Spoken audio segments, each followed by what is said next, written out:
ত্রয়োদশ জাতীয় সংসদ নির্বাচনের সারা দেশে ৮,৭৪৬টি ভোট কেন্দ্রকে অতি ঝুঁকিপূর্ণ হিসেবে চিহ্নিত করেছে পুলিশ।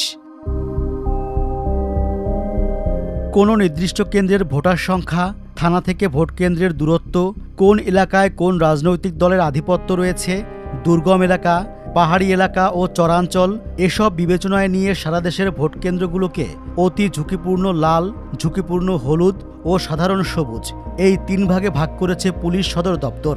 সারা দেশে ঝুঁকিপূর্ণ কেন্দ্র ১৬,৩৫৯টি, ঝুঁকি নেই এমন ভোট কেন্দ্র ১৭,৬৫৬টি। ঢাকা বিভাগে জেলা রয়েছে ১৩টি। এসব জেলার ভোট কেন্দ্র রয়েছে ৮,০৩১টি। এর পাশাপাশি ঢাকা মহানগর এলাকায় ভোট কেন্দ্র ২,১৩১টি। মোট ভোট কেন্দ্র ১০,১৬২টি। এর মধ্যে ২,৬৭৫টি অতি ঝুঁকিপূর্ণ। সেই হিসাবে ঢাকার প্রায় ২৬.৫% ভোট কেন্দ্র অতি ঝুঁকিপূর্ণ।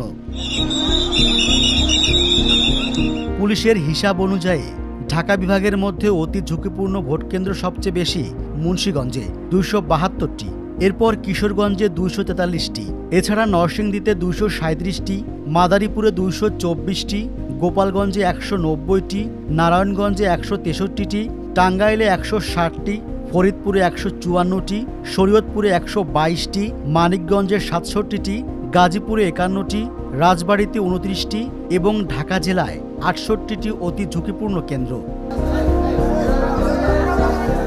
পুলিশ বলছে, গোপালগঞ্জ, শরীয়তপুর, মাদারীপুর, ফরিদপুর ও রাজবাড়ী জেলায় আওয়ামী লীগের ঘাঁটি। দলটির নেতাকর্মীরা এসব এলাকার ভোট কেন্দ্রে নাশকতার চেষ্টা করতে পারেন। তাই ঢাকা বিভাগে অতি ঝুঁকিপূর্ণ কেন্দ্রের সংখ্যা সবচেয়ে বেশি। ঢাকার পর অতি ঝুঁকিপূর্ণ কেন্দ্র সবচেয়ে বেশি চট্টগ্রামে। এই বিভাগের ১১টি জেলায় ভোট কেন্দ্র ৭,৩৪৭টি। এর মধ্যে অতি ঝুঁকিপূর্ণ কেন্দ্র ১,৪৪০টি।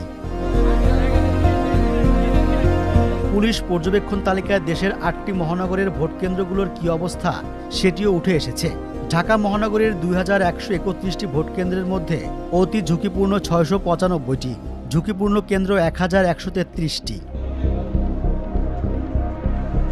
অতি ঝুঁকিপূর্ণ ভোট কেন্দ্র চট্টগ্রাম মহানগরে ৩১২টি, সিলেট মহানগরে ৯৫টি, রাজশাহী মহানগরে ৮৭টি, গাজীপুর মহানগর এলাকায় ৮০টি, খুলনা মহানগরে ৭৯টি, রংপুর মহানগরে ৪৭টি ও বরিশাল মহানগরে ২১টি। পুলিশ বলছে, কোনো কেন্দ্রে বিশৃঙ্খলা হলে দায়িত্বরত পুলিশ কর্মকর্তারা বডি অন ক্যামেরার মাধ্যমে ভিডিও করবেন। সেই ভিডিও দেখে তাৎক্ষণিকভাবে ব্যবস্থা নেওয়া হবে। এছাড়া শতভাগ ভোট কেন্দ্রে সিসিটিভি ক্যামেরা বসানো হবে। নির্বাচনকে কেন্দ্র করে অস্ত্রের মহড়া ও ব্যবহার হতে পারে বলে আশঙ্কা পুলিশের। এছাড়া বিভিন্ন বিবদমান পক্ষ গুজব ছড়িয়েও আতঙ্ক তৈরি করতে পারে। পাশাপাশি কার্যক্রম নিষিদ্ধ আওয়ামী লীগের নেতাকর্মীরা নাশকতামূলক কর্মকাণ্ডে জড়াতে পারেন এমন তথ্য পাওয়া যাচ্ছে। এসব বিষয় বিবেচনায় রেখে ভোট কেন্দ্রের নিরাপত্তার পরিকল্পনা করা হচ্ছে।